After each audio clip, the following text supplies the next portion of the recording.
So let's take a look at one version, or two versions actually, of the argument from contingency. So one classical version of the argument from contingency goes like this. 1, everything that exists contingently has a reason for its existence. 2, the universe exists contingently. 3, the universe has a reason for its existence. 4, if the universe has a reason for its existence, then that reason is God. And 5, therefore God exists. Now, I imagine some of the responses out there, there are people who accept the argument from contingency, who are theists of some stripe and say, yep, that's one of the versions. Sounds just fine to me. What could you possibly be objecting to? And there are probably many non-believers out there, and people who've looked at this sort of thing before, who might be screaming and ready to pull out their hair about, how can they say that? What's the justification for this claim? And it may have come at different times. One of the things about the argument from contingency that distinguishes it from other cosmological arguments, like the Kalam cosmological argument or for various versions of first cause arguments, and there are similarities, there are elements of a first cause argument in here. But the claim is often that the argument from contingency would apply if, in fact, the universe was infinite. That's not entirely true in my estimation. Yes, by talking about the nature and saying that if the universe is contingent, it could perhaps be infinite or eternal, and yet it is contingent upon the existence of a God or the sustaining influence of a God that might have existed forever. And so it might apply to the cosmos. But generally, when we talk about contingent things, we are also talking about something that had a beginning. The idea of an eternal thing that is also contingent upon something is not only counterintuitive, it may be obviously false. It may be that there's a contradiction there of having both the thing that is contingent and the thing that it is contingent on having no beginning. It would seem intuitive that if something is contingent, it had a beginning. As a matter of fact, a lot of versions of arguments from contingency rely on this idea that the universe, in fact, did have a beginning. And we may be talking about different things when we're talking about universe, because we managed to get the universe label as a label for everything, but our understanding of the universe has changed the way this label is used, such that with the idea of a multiverse, with the idea of alternate dimensions, even though we can't confirm these things, what we mean by universe is typically our local space-time reality that we can explore, that we inhabit. And the word cosmos is used to talk about everything. The cosmos would include a multiverse, whether one exists or not. The cosmos would include alternate realities, alternate universes. No matter what the actual reality of the model is, the cosmos encompasses all of that. And is the cosmos actually contingent? Is the universe contingent? Is it contingent on the cosmos? But let's take a look at the premises and the arguments, what this argument actually says, and see if we can find some points where we perhaps disagree. Okay, so lots of great points here made by Matt. So do you want to start, Josh? I think the first thing we could perhaps talk about is just that I think that the cosmos versus universe distinction is kind of irrelevant for the results of the argument, because I think that, you could call it a universe, you could call it a cosmos, but it really just depends on the person you're talking to and kind of where you agree your terms on at the beginning of the argument. Mm-hmm. Yeah, no, I think I totally agree with you, because at least when I'm thinking about well, I guess Matt might be saying, well, like, what if there's a cosmos that creates different universes? But then it's like, okay, well, the cosmos is your necessary foundation or being your fact, whatever, and just trying to figure out what that is. So I don't really find that distinction super relevant. So yeah.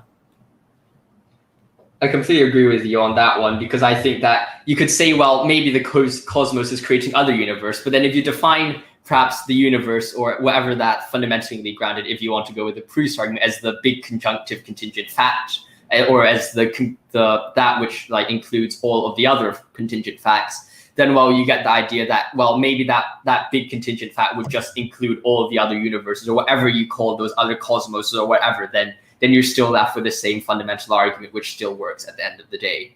Mm-hmm. Yeah.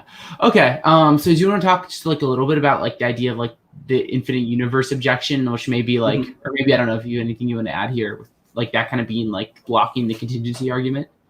Well, I think the infinite universe is a very interesting objection. I do think that an infinite universe might have to change the form of causation or the form of contingency to some sense of sustaining contingency. Personally, I haven't thought too much about it, but perhaps that is where Matt might be able to draw some questions in to suggest, well, maybe if it is eternal, then you can't necessarily have a cause in front of it. You would just say it's some form of sustaining kind of understanding, though I don't necessarily think that would completely defeat the contingency argument, because evidently if you define the universe or if you define contingency as that which has that which requires the external kind of cause or an external kind of explanation, then you could easily see a contingent universe which is external, which requires a further explanation. Furthermore, I don't necessarily agree with his ideas of saying something which is infinite has to be contingent, because, well, if you look at the laws of nature, they're quite clearly contingent, or at least they're quite clearly not necessary. You could think of another possible world where the laws of nature are completely different,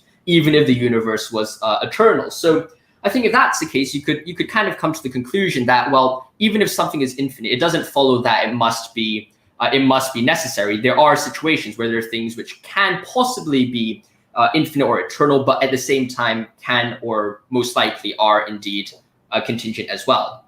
Mm-hmm. Yeah, I mean, I'd have to think about, like, if you'd have to switch from dependent to sustaining argument for, like, a past infinite universe. But I don't know. I'm not necessarily convinced that you do. I know that, like, a lot of philosophers, like, will defend the contingency argument, saying that, like, yeah, this still works even if the universe is, like, past infinite. But I do think that, like, if you're going to say that, like, let's say, like, the whole cosmos is necessary, you're going to have a high price tag potentially. Especially if you're going to say there's no like, everything's deterministic. Like, that's going to be super complex. And if there is some contingency, well, then we can still kind of run a contingency argument. So I don't know. I feel like the syntax of this kind of clip made it a little confusing. But I'll just digress, because, like, there's a common claim where it's like, if you, like, the Hume idea, where if you explain the thing before this universe with another thing, and, you know, like an infinite chain going backwards, like, that answers the contingency argument. And Alex Proust has a really good, like, little, like, blurb on this in the Blackwell Companion that I'll just read. It's just a paragraph. So he says, at noon, a cannonball is not in motion, and then it starts to fly. The cannonball flies a long way, landing at 12:01 p.m. Thus, the cannonball is in flight between noon and 12:01, in both cases non-inclusive. Let P be the proposition reporting the state of the cannonball, and at time T, let P be the conjunction of the time over the range. And I'm butchering this stuff, so I very much apologize. And I now claim that P has not been explained unless we say that the whole flight of the cannonball, for example, being cited by citing a cannon being fired. This seems clear.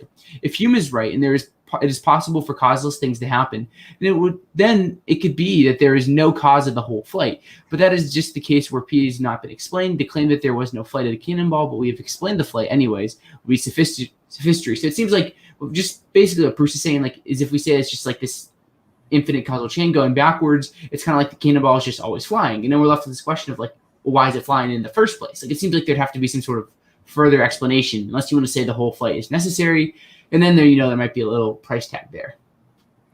I think that's a very interesting way to look at it, and I think it definitely works in kind of understanding this contingency argument, or this contingent kind of the nature of contingency a bit further. I think that's very interesting. Mm-hmm. We did have a super chat, so I'll interrupt for just a second here, from writer John Buck. So thank you so much. He says, isn't saying the laws of nature are contingent assuming that conceivability entails possibility?